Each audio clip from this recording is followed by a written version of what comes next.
Ya Tuhan, terima kasih banyak Engkau memanggil kami dalam persekutuan ini. Satu hal yang kami percaya, kalau Tuhan memanggil kami, pasti Tuhan mau melawat kami.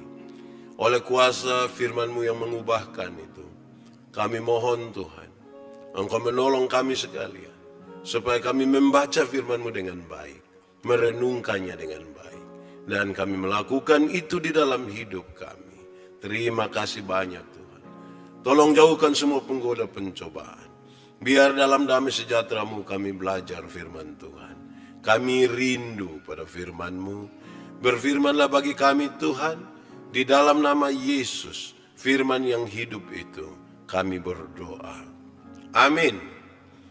Bapak Ibu Saudara-saudara yang dikasihi dalam Tuhan Yesus, tema yang ditetapkan oleh Majelis Nona Gemit untuk ibadah minggu hari ini, temanya ialah penebusan Kristus yang meneguhkan ikatan pernikahan. Pembacaannya terambil dari kitab Rut pasal 4 ayat 1 sampai ayat yang ke-17. Rut pasal 4 ayat 1 sampai ayat yang ke-17. Saya baca buat kita. Rut menjadi istri Boas. Boas telah pergi ke pintu gerbang dan duduk di sana. Kebetulan lewatlah penebus yang disebutkan Boas itu. Lalu berkatalah Boas, "Hai saudara, datanglah dahulu kemari, duduklah di sini." Maka datanglah ia, lalu duduk.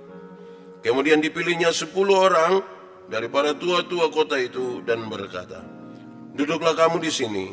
Maka duduklah mereka. Lalu berkatalah ia kepada penebus itu, "Tanah milik kepunyaan saudara kita Elimelek hendak dijual oleh Naomi yang telah pulang dari daerah Moab. Jadi pikirku, baik juga hal itu kusampaikan kepadamu sebagai berikut.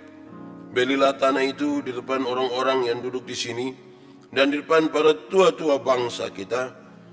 Jika engkau mau menebusnya, tebuslah. Tetapi jika engkau tidak mau menebusnya, beritahukanlah kepadaku supaya aku tahu, sebab tidak ada orang yang dapat menebusnya kecuali engkau, supaya aku tahu, sebab tidak ada orang yang dapat menebusnya kecuali engkau, dan sesudah engkau, aku." Lalu berkatalah ia, "Aku akan menebusnya." Tetapi kata Boas, "Pada waktu engkau membeli tanah itu dari tangan Naomi, engkau memperoleh Rut juga, perempuan Moab itu, perempuan Moab, istri orang yang telah mati itu, untuk menegakkan nama orang itu di atas milik pusakanya." Lalu berkatalah penebus itu, "Jika demikian, aku tidak dapat menebusnya, sebab aku akan merusakkan milik pusakaku sendiri. Aku mengharap engkau menebus apa yang seharusnya aku tebus, sebab aku tidak dapat menebusnya. Beginilah kebiasaan dahulu di Israel dalam hal menebus dan menukar. Setiap kali orang hendak menguatkan sesuatu perkara, maka yang seorang menanggalkan kasutnya sebelah dan memberikannya kepada orang lain. Demikianlah caranya orang mensahkan perkara di Israel." Lalu penebus itu berkata kepada Boas, "Engkau saja yang membelinya," dan ditanggalkannya kasutnya. Kemudian berkatalah Boas kepada para tua-tua dan kepada semua orang di situ, "Kamulah pada hari ini menjadi saksi bahwa segala milik Elimelek dan segala milik Kilion dan Mahlon aku beli dari tangan Naomi. Juga Rut, perempuan Moab itu, istri Mahlon, aku peroleh menjadi istriku untuk menegakkan nama orang yang telah mati itu di atas milik pusakanya.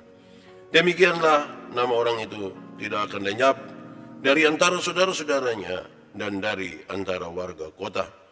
Kamulah pada hari ini menjadi saksi."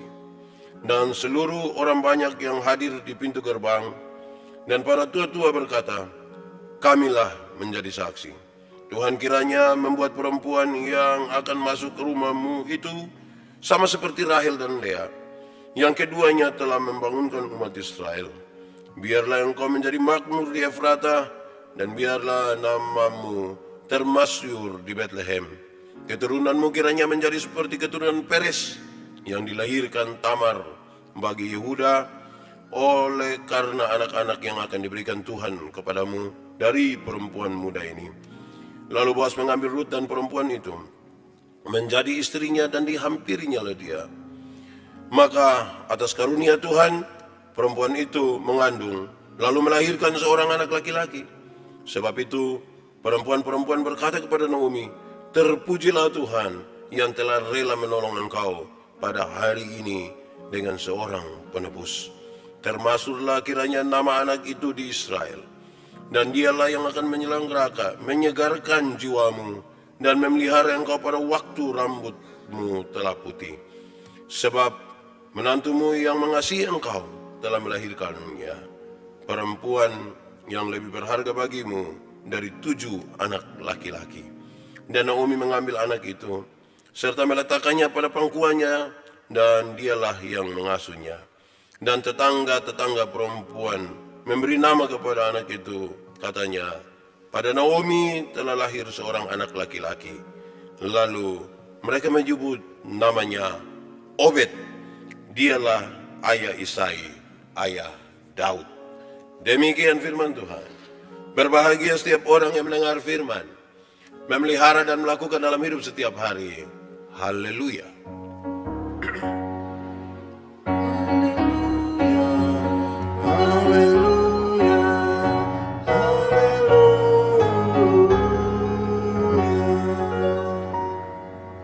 Bapak Ibu Saudara-saudara, Shalom. Selamat pagi buat kita semua. Kita masih ada di bulan Oktober. Gemit menetapkan bulan Oktober sebagai bulan keluarga, dengan harapan di bulan keluarga ini kita bisa merenungkan kembali. Kita punya keluarga, pasti tidak kebetulan. Tuhan menempatkan kita sebagai suami, istri, anak-anak, orang tua, bahkan sampai ipar-ipar dan seterusnya. Khusus untuk hari ini, dalam tema tentang penebusan Kristus yang meneguhkan ikatan pernikahan, maka khotbah ini, perenungan ini, atau pemberitaan di minggu ini lebih diarahkan kepada pasangan-pasangan suami istri yang belum bersuami dan belum beristri. Tenang-tenang saja. Saudara tidak usah, pokoknya saudara diam-diam merenungkan. Yang sudah beristri dan bersuami atau pernah, saudara ingat-ingat kembali, apa memang saya pas dengan itu kira-kira. Nah, bagi saudara-saudara pasangan suami istri mesti ini renungkan bersama-sama dulu. Kapan terakhir kali kita masih bisa bersama-sama dalam kemesraan? Kapan kita masih duduk bersama? Kapan kita masih berdoa bersama? Duduk bersama itu pasti. Kok di oto juga duduk sama-sama. Tapi bisa saya dong main HP sendiri-sendiri. Dong dekat tapi hati jauh satu dari yang lain. Nah, penebusan Kristus meneguhkan ikatan pernikahan. Dan karena itu saudara-saudara memulai khotbah ini, saya ajak kita untuk memahami gambaran secara besar dari kitab Rut, karena hanya ada 4 pasal. Tetapi juga membawa saudara untuk mengingat kembali pemberitaan minggu lalu. Karena minggu lalu juga terbaca dari Rut. Memang Rut itu dalam kisahnya harus kita baca kesetuntas semuanya, baru kita paham alur dalam kisah itu. Saudara-saudara, kisah yang dituliskan dalam kitab Rut menceritakan tentang kesetiaan sebuah keluarga. Kesetiaan sebuah keluarga. Kesetiaan seorang anak mantu dimulai begitu kepada mertuanya, ibu. Hal yang sebenarnya saya kira cukup kontras karena waktu itu terjadi sebuah kemerosotan moral yang sangat serius di Israel. Sangat serius. Orang-orang tidak percaya Tuhan, hidup dengan suka-suka saja.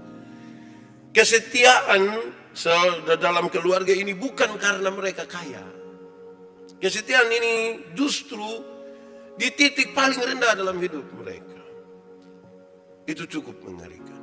Sedih itu. Saya kira minggu lalu pemberitaan bahwa ketika ada terjadi sesuatu Maka keluarlah Elimelek, Naomi dan kedua anak laki-laki. Mereka pergi ke tanah Moab. Mereka tinggal di sana. Tidak lama Elimelek mati. Kedua anak laki-lakinya menikah dengan Orpa dan Rut. Tapi tidak lama kemudian dua anak laki-laki itu mati. Tinggallah dua menantu perempuan dengan satu mama mantu. Wih, itu berat. Kita kumpul 3 orang perempuan dari latar belakang berbeda, hanya sekedar dihubungkan oleh anak dong. Itu berat. Kumpul 3 perempuan berat. Tapi sekarang kumpul 3 laki-laki juga berat. Karena ini tinggal sama-sama. Lalu kisah itu berlanjut, saudara,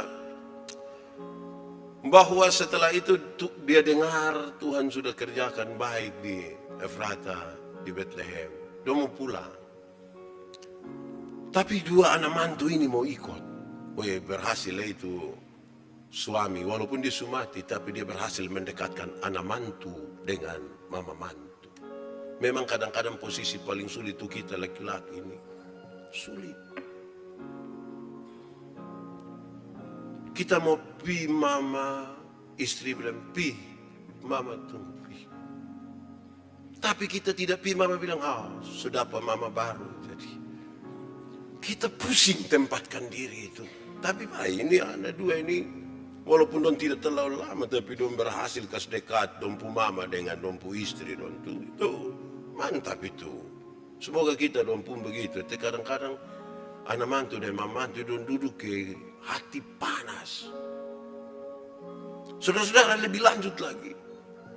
Kemudian karena orang miskin sekali, Naomi bilang, lebih baik kamu 2 tinggal, kamu 2 pulang ke Moab. Saya pulang sendiri, saya pulang kampung. Omong begini, don 2 menangis. Menangis. Tidak mau. Menangis apa? Coba kalau seandainya Naomi dalam keadaan kaya raya, suruh pulang, kalau menangis, bisa sedrama. Bisa sedang saya, bisa saja. Ini susah berat. Tapi kemudian, tidak, dia ngomong sekali lagi, pulang. Orpa memilih untuk pulang. Tapi Rut tidak mau. Rut mau ikut. Rut mengatakan hal yang luar biasa. Di mana mama mati, di situ pun saya mati. Di mana mama tinggal, di situ pun saya tinggal. Luar biasa. Itu luar biasa. Kok tidak ada apa-apa ini? Coba kalau Naomi kaya raya aman. Itu pasti dia pun kawan dong.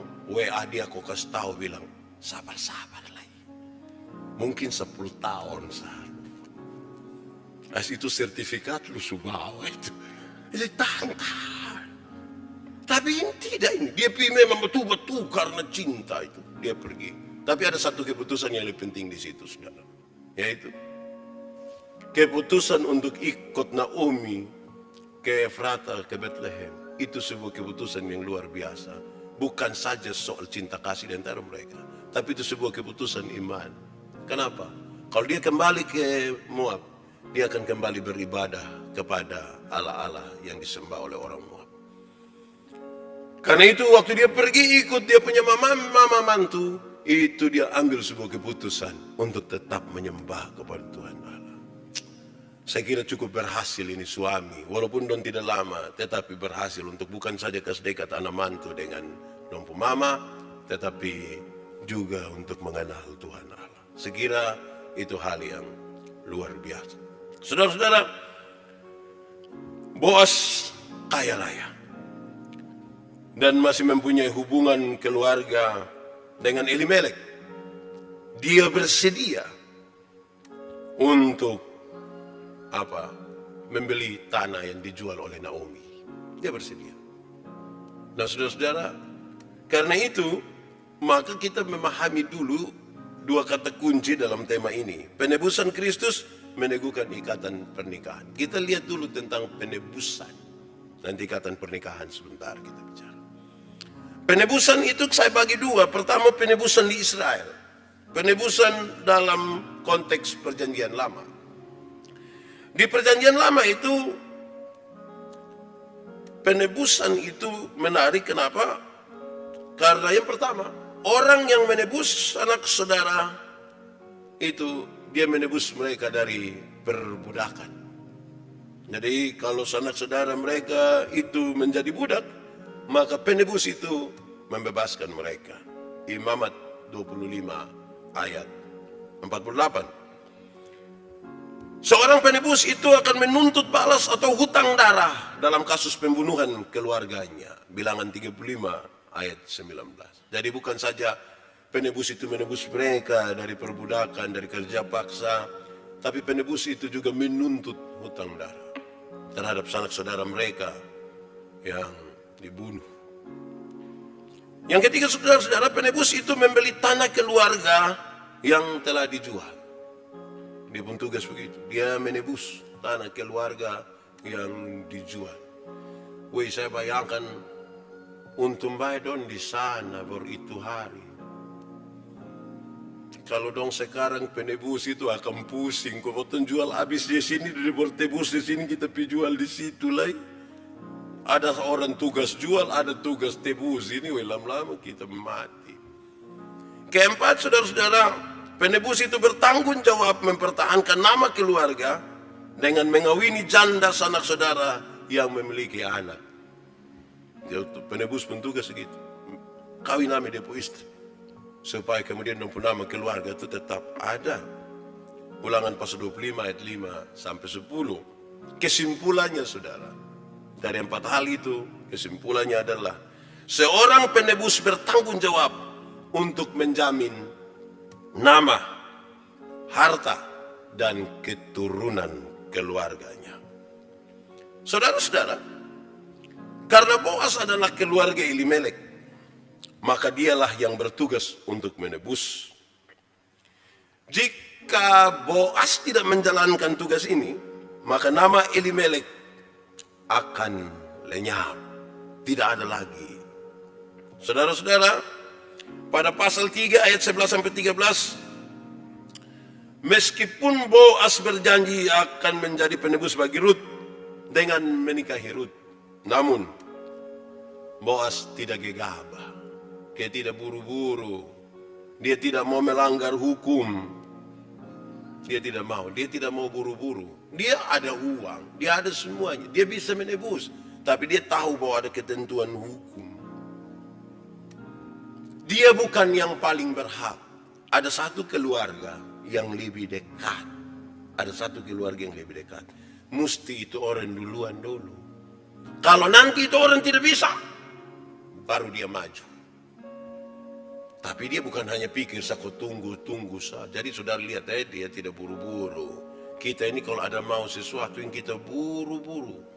Saya kasih nikah orang beberapa waktu terakhir ini, saya bilang memang orang kalau suka pingin nikah itu, tidak ada orang bisa nasihat ame sendong. Orang yang sementara jatuh cinta itu sulit terima nasihat. Semua aman-aman, semua cepat-cepat. Saya tanya dong, kenapa kamu mau nikah cepat-cepat? Pak, daripada jaga jarak terus ini, lebih baik kita dekatkan. Oh, rupa-rupanya yang buat kita tidak bisa jaga jarak itu adalah pernikahan. Yang belum menikah dong dia kok cepat-cepat sudah, supaya bisa jaga jarak. Tidak jaga jarak lagi. Selanjutnya, saudara, mari kita lihat penebusan dalam kitab Perjanjian Baru. Itu penebusan di kitab Perjanjian Lama. Sangat menekankan pada sisi jasmanianya. Sekarang mari kita lihat penebusan pada Perjanjian Baru. Di Perjanjian Baru itu, saudara-saudara, penebusan terjadi kira-kira begini. Kedatangan Tuhan Yesus Kristus itu sebagai puncak dari rencana penyelamatan Allah. Manusia jatuh dalam dosa. Tuhan Allah tidak mau membiarkan manusia binasa, tidak mau manusia celaka. Maka Tuhan merencanakan untuk penyelamatan, penebusan ini. Dipanggillah satu orang, Abraham, menjadi satu bangsa, namanya Israel. Proses berjalan dan puncak dari seluruh rencana penyelamatan Allah itu ada pada kedatangan Yesus Kristus. Kedua, Tuhan Yesus mengorbankan dirinya mati dan bangkit untuk menebus manusia berdosa yang harusnya binasa. Dalam kedatangan Tuhan Yesus itu, dia bukan datang begitu saja. Dia datang dan mau mati. Dia menang atas kuasa kematian. Kita diselamatkan, padahal mestinya kita binasa. Ketiga, dalam penebusan itu kita beroleh hidup yang kekal. Penebusan itu membawa kita untuk hidup yang kekal. Membawa kita untuk mengalami, menikmati, dan masuk surga. Penebusan itu oleh Yesus Kristus. Yang keempat, saudara-saudara, dalam penebusan Tuhan Yesus itu, maka relasi antara manusia dengan Tuhan Allah yang tadinya terputus karena dosa, sekarang sudah terhubung kembali. Sekarang sudah tersambung kembali. Saudara lihat, kalau di PL, di perjanjian lama itu menekankan hal yang sangat jasmani, maka di perjanjian baru dia melengkapi dan menjadi sempurna. Tidak, apa artinya kamu ada di dunia saja tapi tidak memiliki surga. Kira-kira begitu. Mari kita lihat saudara-saudara implikasinya berkaitan dengan tema ini. Penebusan Kristus meneguhkan ikatan pernikahan. Satu, ikatan pernikahan yang dilandasi oleh penebusan Tuhan Yesus Kristus, maka masing-masing mereka akan makin dekat dengan Tuhan. Suami istri yang mengalami penebusan Tuhan Yesus, maka suami akan dekat dengan Tuhan, istri juga akan dekat dengan Tuhan. Kalau suami dekat dengan Tuhan, istri dekat dengan Tuhan, maka dorang dua akan semakin dekat. Itu keluarga, itu suami yang betul-betul melandasi pernikahan mereka di dalam penebusan Kristus yang luar biasa. Maka mereka dekat dengan Tuhan, mereka juga dekat di antara mereka. Sehingga kalau hari ini kita jauh, hari ini kita rasa sudah ada jarak, kita rasa suami mulai sudah berubah, istri juga sudah berubah, kita rasa dia tidak dulu, maka kemungkinan besar mungkin dia hati jauh dari Tuhan. Suami hati jauh dari Tuhan, istri hati jauh dari Tuhan. Mari baku ajak kita makin dekat dengan Tuhan supaya buat kita makin dekat. Jangan sampai kita sudah terlalu lama nikah, 15, 20, 30 tahun, kok akhirnya kita biasa-biasa. Kita biasa-biasa sampai mama bekira siapa kok. Wih, kalau sampai ada suami yang tak kuju bangun dah punya istri sampai mama tak kira siapa. Wih, itu pasti mam tua kaget itu. Pasti mam tua langsung, lu mimpi apa? Paling begitu.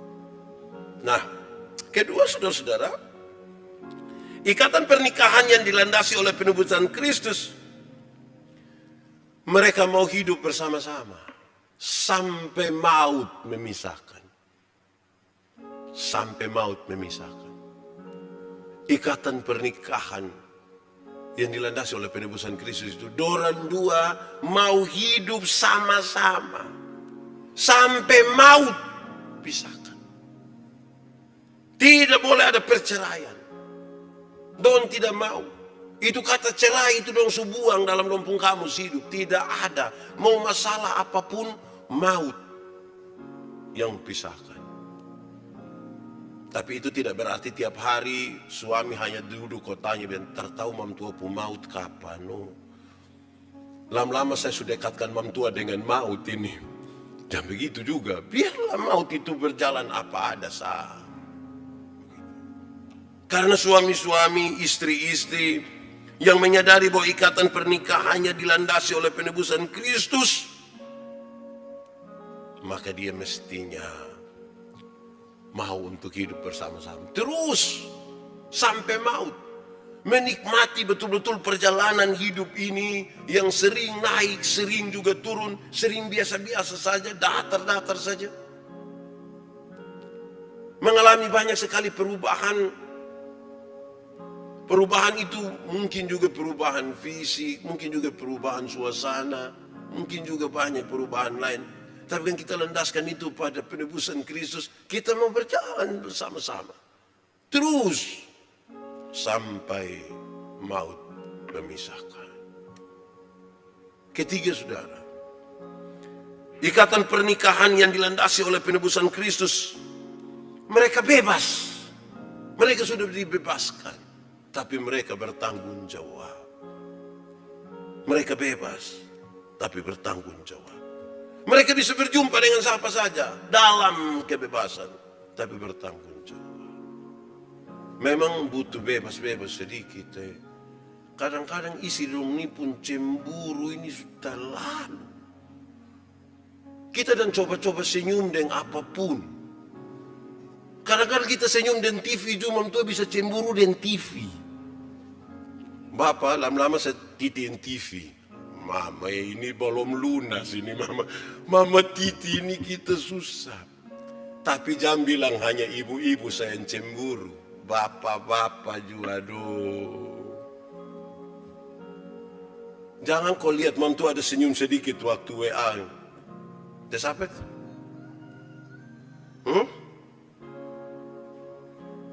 Yang kawan dulu itu.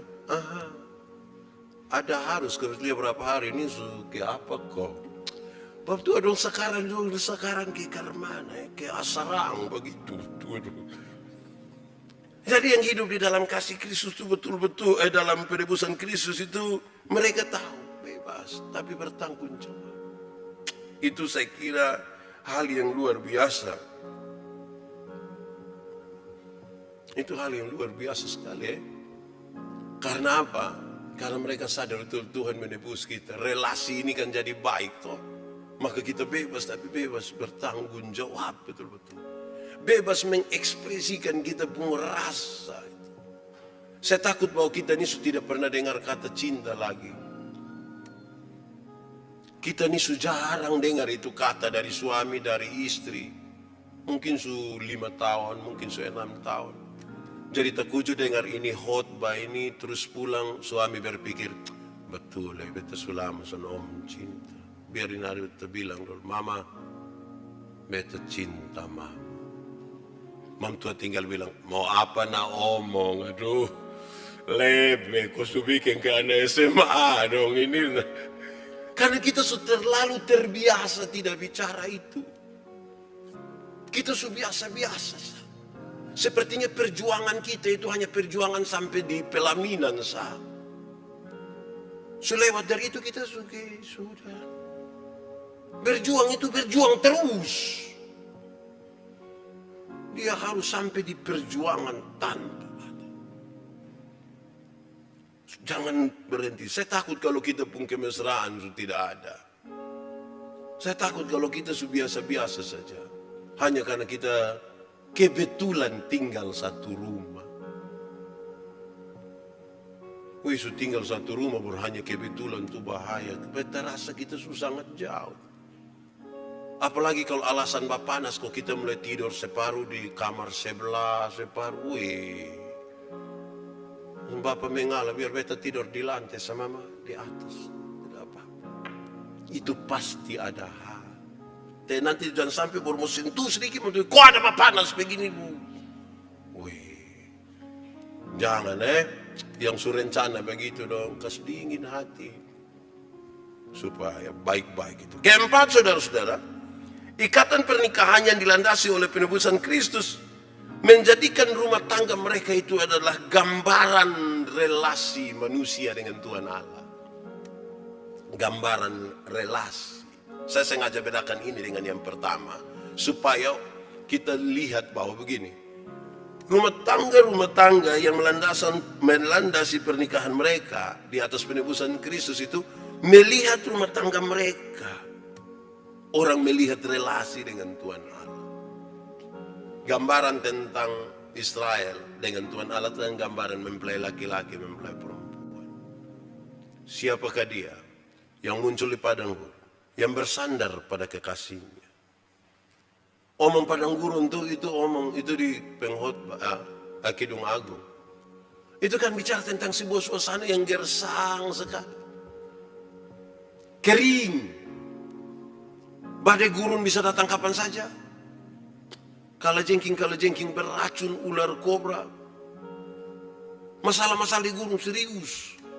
Tetapi seperti seorang mempelai perempuan menaruh kepala pada pundak kekasih.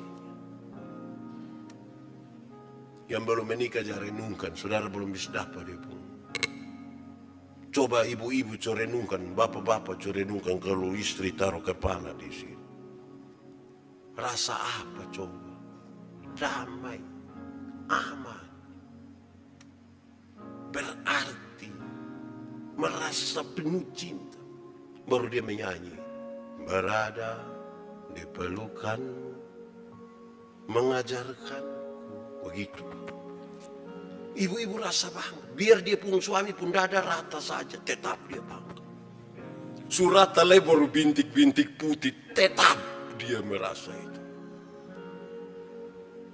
Itu gambaran yang luar biasa. 40 tahun dalam perjalanan di padang itu.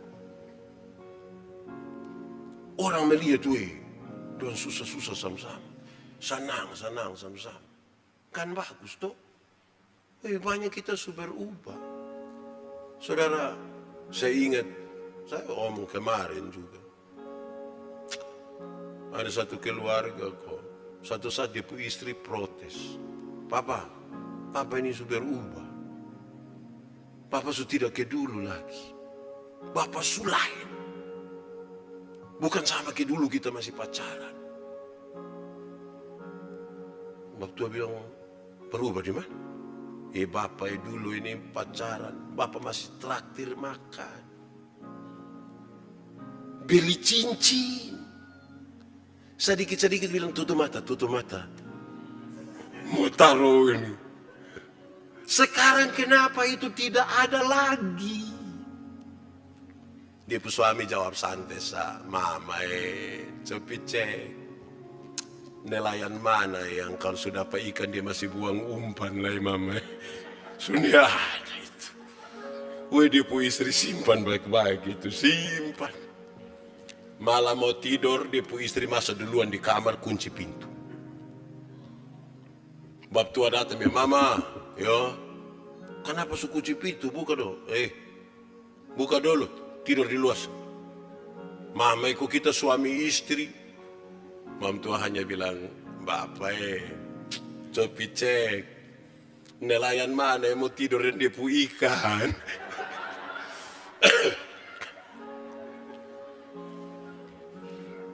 Aduh, ini relasi ikan dan nelayan ini ke mana? Dicari ikan di dalam laut tapi bakarnya di pinggir pantai nih. Newa atur ko bye-bye atur ko bye-bye. Tapi jangan penuh drama dan kemunafikan. Itu hari saya pernah kasih tahu saudara, ada satu waktu orang heran dengan ada suatu suami punya mengasihi istri itu memang terlalu. Suami tolong mengasihi istri. Sampai orang-orang heran dan bertanya, Pak, kami lihat Pak yang terlalu sayang papu istri. Tidak seperti kami ini. Bapak pakai cara apa sampai bisa begitu? Bapak yang begini. Ini terjadi beberapa waktu lalu. Satu saat saya lihat saya punya istri dia goreng ikan. Terus dia taruh di meja makan. Kucing di rumah datang makan nama itu ikan. Saya punya istri lihat ini ikan, ini kucing, terus istri hanya bilang, 1. Woi, goreng berikutlah taruh ini kucing ambillah ini ikan.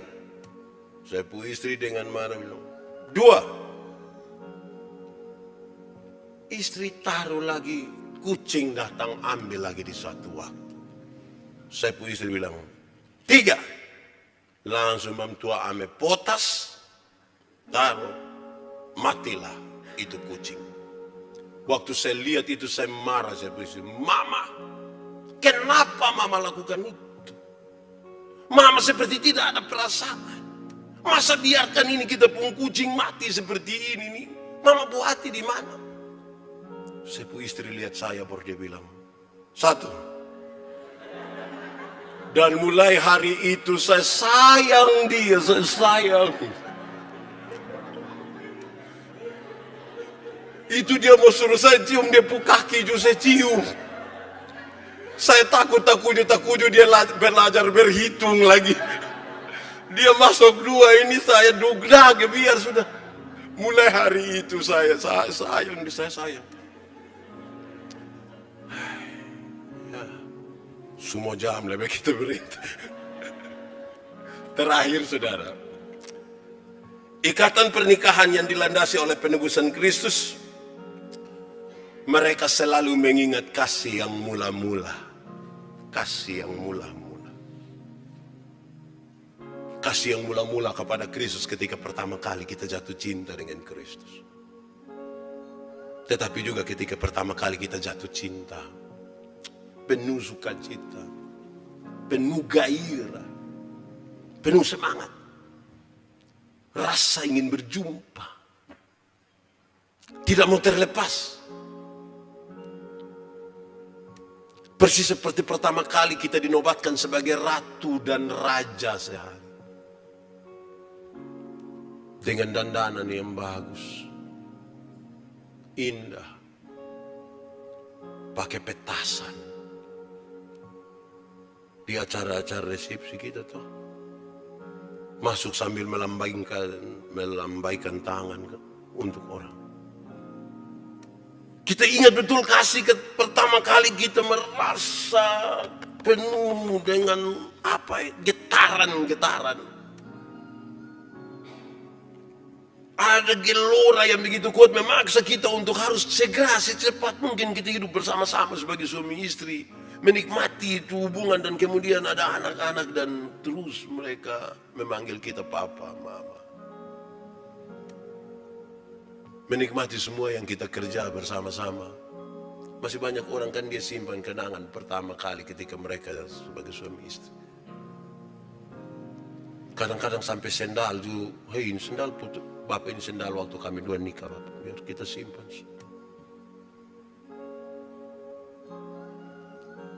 Mungkinkah kita masih ingat kasih mula-mula?